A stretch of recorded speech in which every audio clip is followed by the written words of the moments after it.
da onde que Ele te tira, onde Ele está te guardando, que Ele está provendo, que Ele está mandando até os corpos te alimentarem, que Ele desviou o rio para você ter água, aquele momento onde a provisão todo dia está lá, para que você possa viver milagres na presença do Senhor, que não é algo certo aos nossos olhos, mas já no céu, já está decretado na tua vida, as bênçãos de Deus, já está decretado sobre a tua vida, aquilo que Ele tem preparado para você, já está decretado para a tua vida, você viver milagres. Quem quer viver milagres, isso aqui dá glória a Deus em nome de Jesus.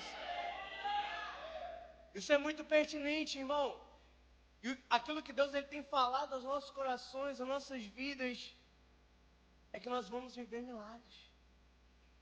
Mas como viver milagres em meio a um cenário onde a gente não vê possibilidades? Milagres, repita comigo, milagres não é possibilidade possível.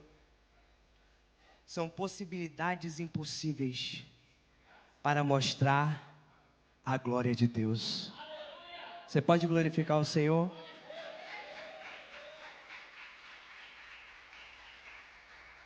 Você pode não ver saídas, mas Deus está agindo. Você pode não ver algo que venha te trazer uma certeza, mas confiar no Senhor ainda é a melhor opção.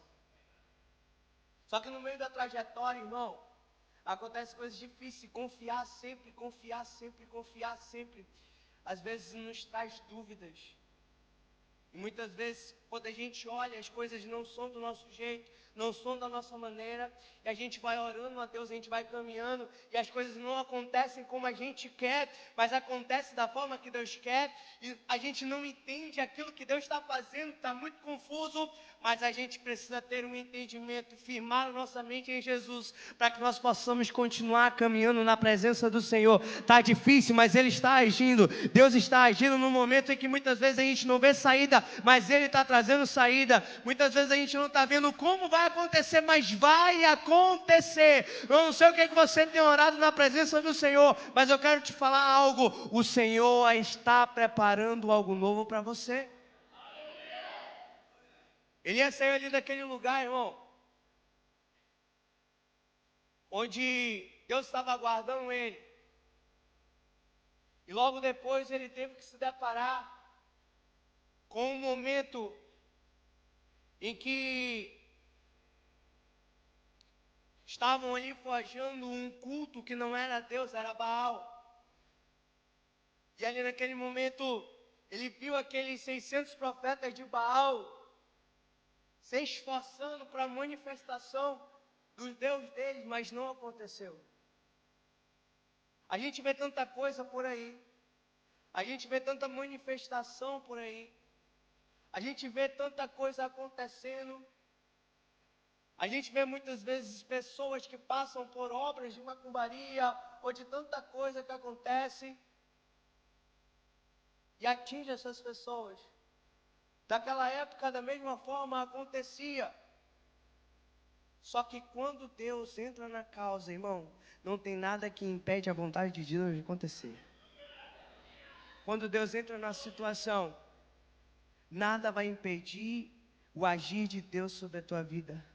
Quando Deus ele toma o controle da situação, nada é maior do que Deus. Entenda uma coisa: se você serve aos Deus dos exércitos, o Senhor dos senhores, o Deus dos deuses, o Rei dos reis, Ele é o Todo-Poderoso, e Ele, acima dele não há ninguém, e Ele está agindo na tua vida.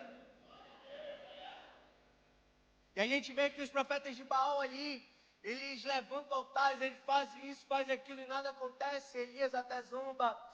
E com uma pequena oração, primeiro ele arruma o altar, traz uma oferta de sacrifício ali naquele lugar, coloca água, que era algo que não chovia há muito tempo, ao redor do altar.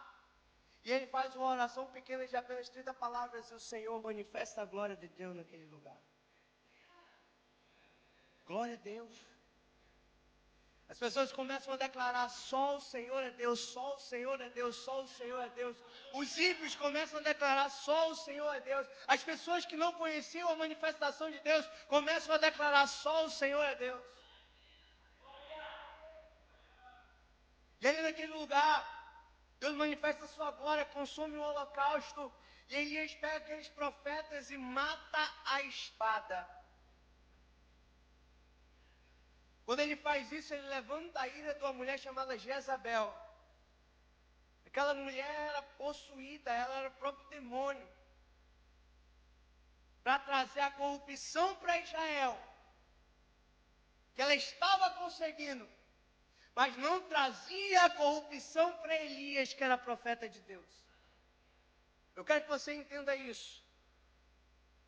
Ela conseguia trazer a corrupção para o rei de Israel, mas não conseguia trazer a corrupção para o profeta de Deus. Ela podia corromper a nação, mas o homem de Deus ela não podia corromper. Deixa eu te falar uma coisa, eu quero que você receba isso em nome de Jesus. Aquilo que Deus tem para você, guarda no teu coração, para que ninguém tire aquilo que Deus tem preparado para a tua vida como uma salvação, porque muita gente, o inimigo tem tentado todos os dias tirar isso de você, tirar a presença de Deus da tua vida, tirar aquilo que há especial dentro de você, irmão, mas não vai conseguir, porque você é o filho de um Deus zeloso, que tem guardado a tua vida em todo momento, em todo tempo, e tem trabalhado por você. Que recebe isso, dá uma glória a Deus em nome de Jesus.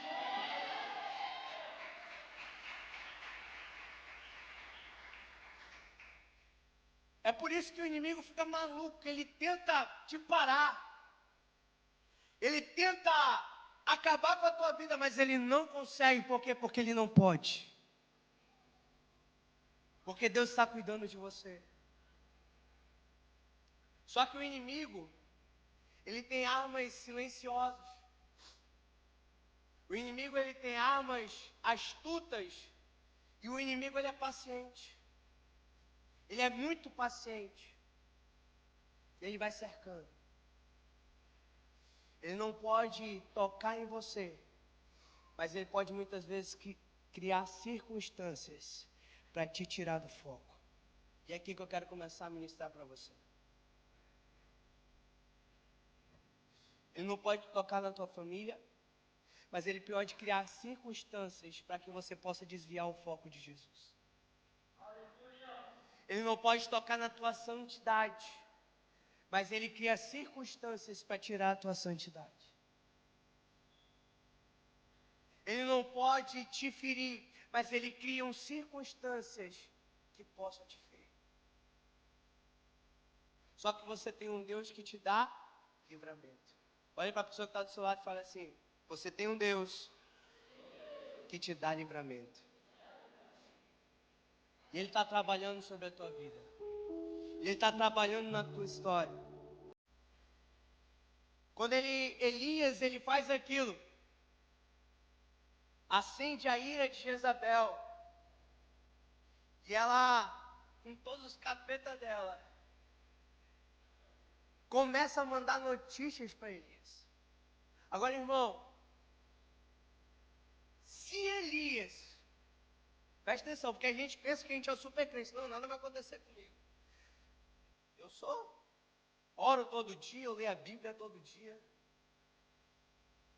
Eu oro 3 vezes, de manhã, de tarde, de noite. Eu passo 2 horas orando a Deus, falando em línguas, falando no mistério. Eu acordo 3 horas da manhã, eu oro, não há nada que pode impedir a minha vida com Deus. Você conhece gente assim? Eu conheço. É a 4ª pessoa da Trindade. Sem Deus, nada pode tocar nele. Tem gente assim.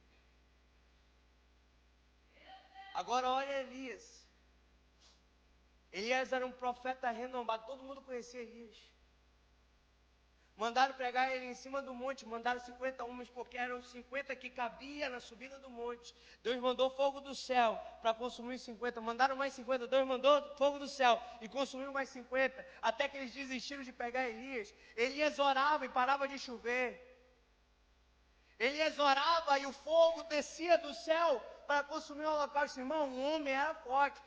Elias, ele era tão usado por Deus, que ele falava segundo as minhas palavras, irmão.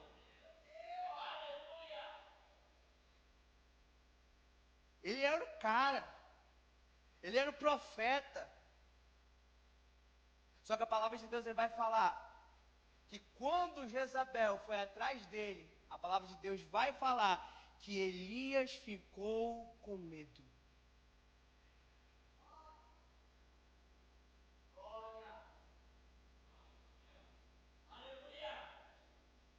E mais, além de ficar com medo, Elias ele desejou a morte.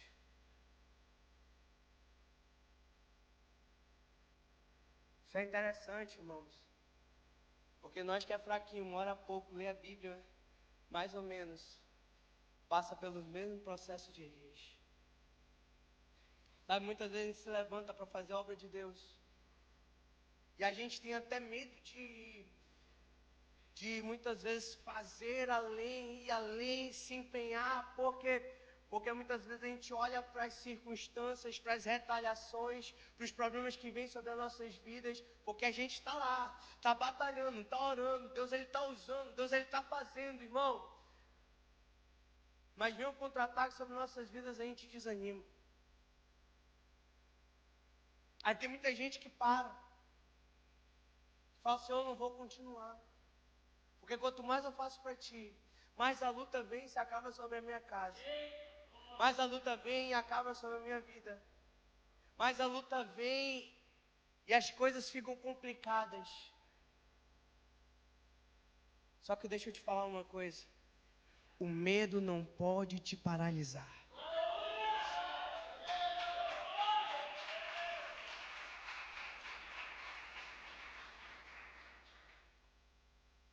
Mesmo com medo, Elias continuou. Deus falou, vai. Deus falou, eu estou contigo. Só que aquele homem destemido estava sendo consumido pelo medo que não era dele.